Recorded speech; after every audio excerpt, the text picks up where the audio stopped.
Hai, saya Yo Iqbal. Selamat datang di Drum and Drum. Perlukah lakban buat drummu? Sebelum saya membahas lebih jauh, hari ini saya akan membuka sebuah paket kiriman dari Cordozora. Mari kita buka dulu. Bantu doa ya. Sepertinya isinya menarik. Akhirnya kebuka. Nah, sudah mulai ada tanda-tanda. Yes!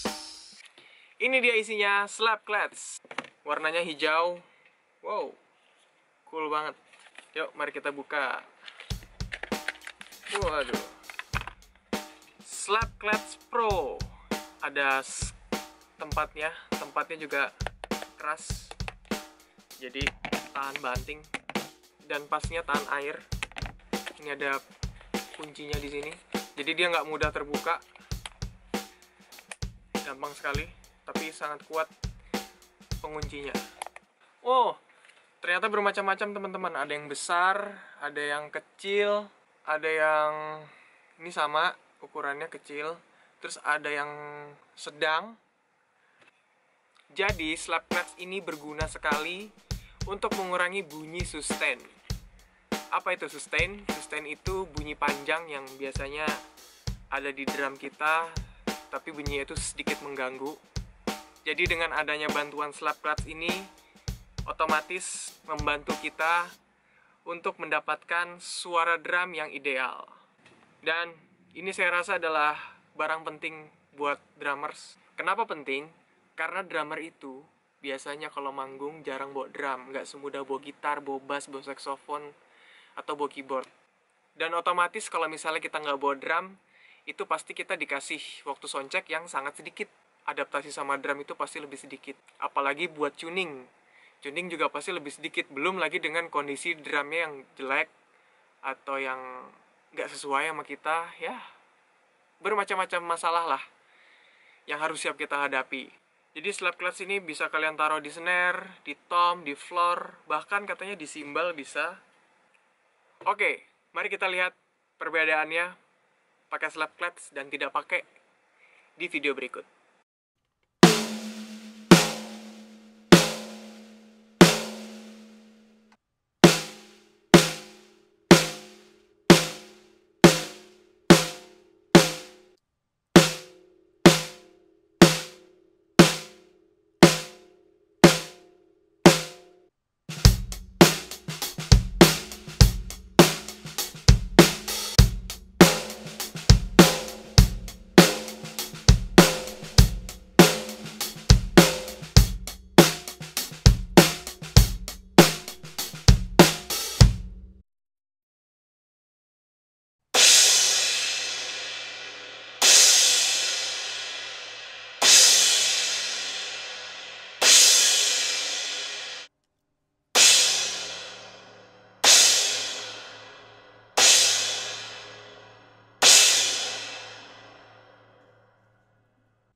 Terima kasih teman-teman yang sudah nonton video ini. Buat kalian yang tanya belinya di mana, silakan klik link yang ada di description saya. Kalau ada yang mau ditanyakan seputar drum, tips, triks, apa aja, silakan tulis di komen. Nanti akan kita bahas di video berikutnya. Salam drum and drum. Push!